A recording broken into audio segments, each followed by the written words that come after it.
Hey guys, how's it going? This is Full Power Pillock again. So, in the last episode, what we did was we made a moss-powered bone meal farm, and that worked pretty well. But what I've done is I've taken some time and basically made it so that the whole thing is actually much more smaller. So, let's have a look at this and see what's up with this. Now, since actually doing that last video, I've discovered something rather interesting. So as you guys may know already, if you bone meal the moss block, you can basically turn things like stone into moss blocks themselves. Except for there's a few things that I didn't realize with this, and I needed to actually check with Java to see if it's the same thing.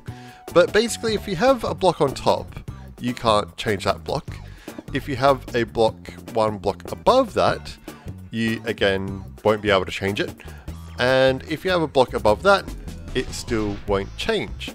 However, if you have a block up to the side here, it does actually still work. Now, the problem is I thought that you actually needed sky access on this block for it to work, and that's actually not true. So if I was to put a block here and put this one back to being just a stone block and remove that, and it still changes. So what this means is that I've actually got a dispenser on this farm now, actually underneath it. If we go underneath just to over here, above where this actual dispenser is, well, where the dropper is actually a dispenser just on top, just up here. So this doesn't actually need to have sky access. I need to check in Java to see whether or not that's the same deal or if it's just a bedrock thing. But so far, that means that we can actually simplify all this down quite a lot. Not only that, I've got it all running off one clock, which is a lot more better, a lot more, more useful, easier to build, cheaper to build.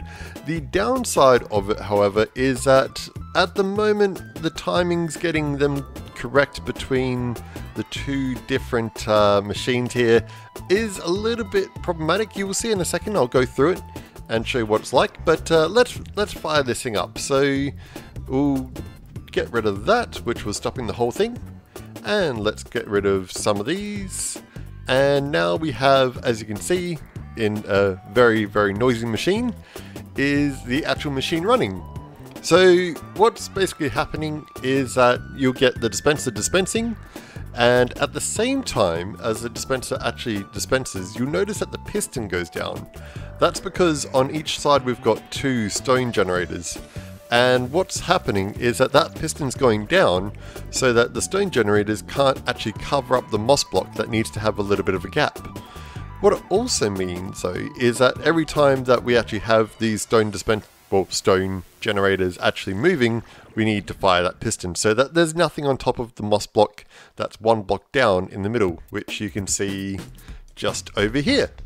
So it's rather interesting. I've added a few more composters. Obviously, that's a little bit more required for this one because obviously the rates are a little bit higher. It does also mean that we don't have any of those blank spots anymore, so we've been able to overcome those. The downside of this though is that because of bedrock sort of timings, I would have to slow the farm down to get rid of every single last block. So you might notice that it doesn't get rid of all the previously generated moss blocks before it actually fires off again, which is still a bit of an inefficiency to it. But the upside is that basically it's a lot cheaper to do and much more reliable. And I can run the machine a little bit faster, so I think it kind of counteracts the problems that it has. On the same extent, what I've done is I've actually added a bit more of an intelligent system, I guess you could call it. So as you can see, all the actual bone meal that we get from underneath these composters, let's turn this off for a second, because that's getting very noisy in my ears, and I can't hear a thing. So let's just check that one there. Okay, so underneath here, you're probably going to notice that we've got all these composters and a hopper line that's going into two different droppers and then the dispenser. So the droppers, obviously I'm using to vertically move them upwards. And at the same time, I could probably just have a piece of glass here, but it Actually, no, I wouldn't be able to have a piece of glass. That was a lie, because if I had glass, then it wouldn't actually go into the dispenser that's just up here. So, no, disregard that completely. So, yes, we've got 2 droppers for vertical movement of all the bone meal. And what we have quite intelligently over here is kind of like a limiting system. So this machine doesn't technically have any sort of on or off switch. It'll just constantly run in the background, and it can basically run anywhere on the overworld, underneath caves.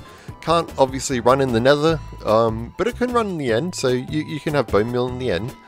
And what will happen is that as this slowly fills up with more and more bone meal, because it actually generates more bone meal than it uses, what will happen is that this hopper eventually gets filled up, and then this hopper eventually gets filled up, and then finally this hopper starts getting filled up. And when this one starts getting filled up, what will happen is that on the other side is a comparator, and once it's filled up enough to basically trigger this off, then it will actually turn the whole system off.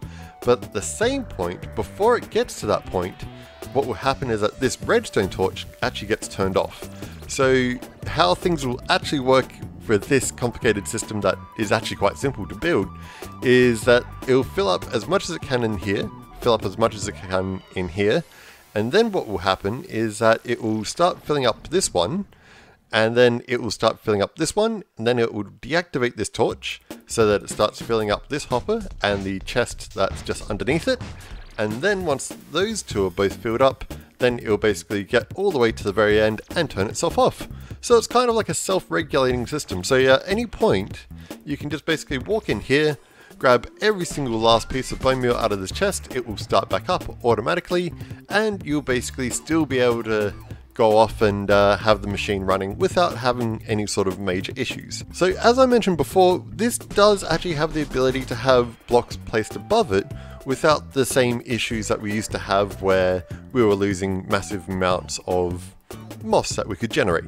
So what that also means is that we can actually stack multiple ones of these on top of each other, just like this.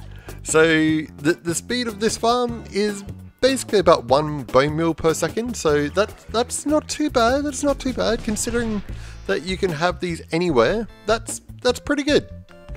Whereas this one is about 78 bone meal per second. And to put that in another context, in every single hour that this runs, you'd be looking at about 280,000 bone meal.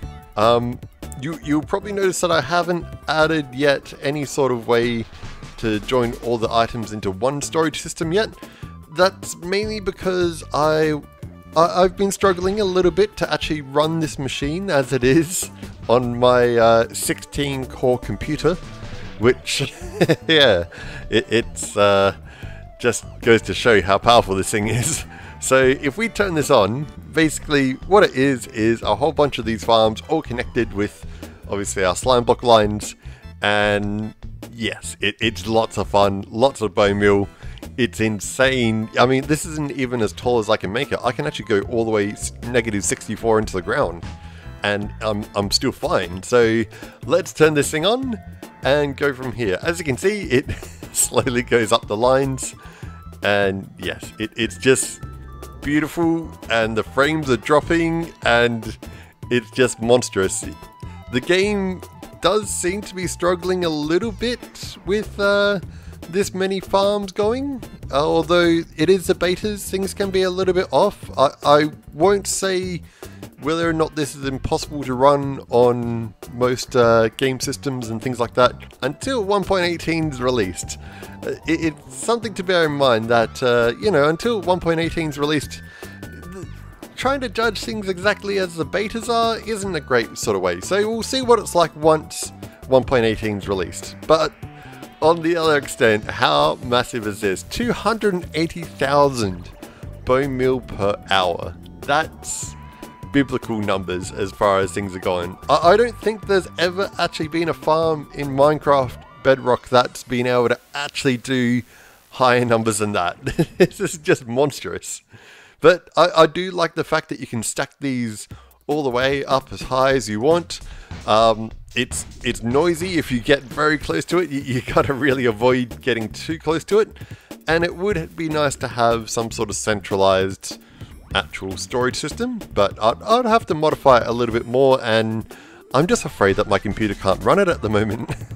It's just a little bit unstable. It's just a little bit unstable to run this many water streams at the same time and expect Minecraft to actually work properly. But there you go, we have probably the most powerful bone meal farm ever made in Minecraft Bedrock. It's definitely a cool one. I won't lie, I could make this twice, 3 times as bigger. It really just depends on how powerful the device is that you're running on. But we'll take another look at this once the 1.18 comes out and see what it's like as far as performance goes. So what I'll do to make this a bit more easier, because obviously tutorials can be a bit difficult when it comes to redstone and stuff like that, I will make a world download so that you guys can download it and play around with the farm. Take a quick gander at the coordinates up the top left, because that's where you'll need to go to find this farm. And aside from that, I hope you guys have had a bit of fun, because this one's definitely been something I've been looking forward to for months. It's just, these farms are just fun. That's all I can say, is that Moss bone meal farms are amazingly fun to make. If not a little bit laggy. They're really laggy, but I'm sure it will be a lot better in the game once it's released, and probably won't have anywhere near this many problems. Just maybe only build one if you're on a mobile device, because this thing is monstrous.